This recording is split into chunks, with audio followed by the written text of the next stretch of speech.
Hi, it's Krista with Krista's Sewing Studio, and this is just a really raw, real video here about how to make this pleating jig so that you can make face masks, which are, everybody's making like crazy right now, faster and more even. So this is the finished product. It looks like, a mess, when you just look at it, but it works really well. So I have a little arrow here where I place my fabric, and I have my initials RS for right side up.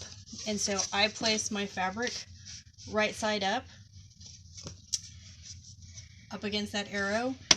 Can you see that there? Okay. And then you fold this A down. I had this marked A. You want that to stay right up at that edge though. And you should do a better job of doing it side to side. Okay, and then you fold up and you kind of smooth it out so that it's, I'm not doing very well because I'm on camera and I'm doing it upside down. Okay, get it up there. Hold this down. Smooth that up. And you got to keep pressure on it. And then, okay, like this. And this is a 2-pleat jig. It takes a mask that's let me think.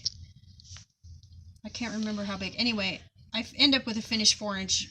It ends up being finished at 4 inches with the mask dimensions that I cut, and I will have a link to my mask pattern in the description box below so you can make it the same. So this is how the pleating jig works. And now we're going to put it together. And the first thing you have to do, and I'm going to have all these measurements in the description box below, but is cut all your pieces. And this is just a cardboard cereal box. It's a really good weight for this. If you don't want it any thicker because then the pleats don't come out right. And if it's any thinner, then I keep looking down here instead of the camera now. This is not my thing to make videos, okay? So if it's any thinner, then it's not sturdy enough to hold everything in place. So cereal box works great. I got two. I cut the front in two 6-inch pieces. So this is 6 inches wide. 6 inches wide works really well for this 7.5-inch wide fabric cut because you want to have enough on each side to run your sewing foot down. So you may need to make it a little smaller, a little bigger. Somewhere between 5 and 6 inches works well. So you need a 4-inch wide piece, a 3 1/4 inch wide piece, a 2 3/4 inch wide piece, a 2 1/4 inch wide piece, and 1 3/4 inch piece. And now this is to make the pleats with my pattern. If you're using a different pattern, you may have to adjust it. So basically you just lay down your 4-inch piece, using this as my example, and we're going to put piece A, which is 2 1/4. I'm going to spin this around so I get it to go in the same way. A, which is 2 1/4 on this side, and you put piece B, which is 2 3/4 on this side. And I cut these all out with my rotary cutter and mat. It's a little tricky because it wants to slide, but I got it pretty accurate. And then this is painter's tape, and it's been working just fine holding this together. It's what I had at home. I'm sure other kinds of tape would work as well. So you just want these butted up together.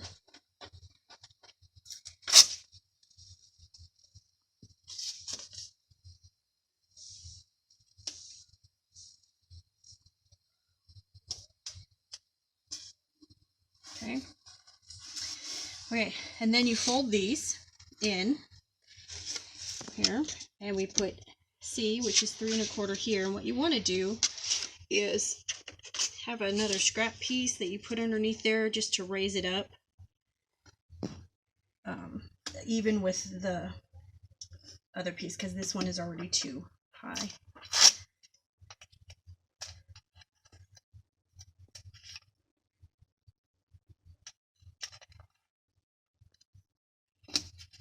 Watching paint dry, watching me do this. There will be no fancy editing with these videos, so what you see is what you get. Okay, and then same thing on this other side. We put piece D over here.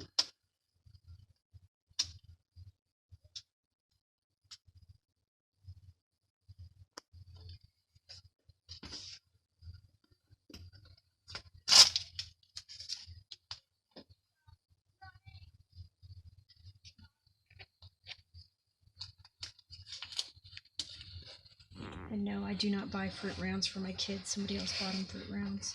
But anyway. Okay, and then what you do is you fold that all in, and I got this kind of out of whack. I'm just straightening it up a little bit.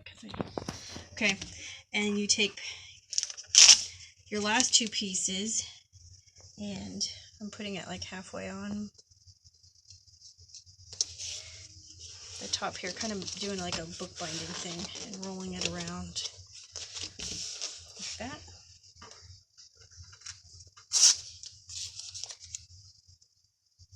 And same thing on this side, and rolling it around.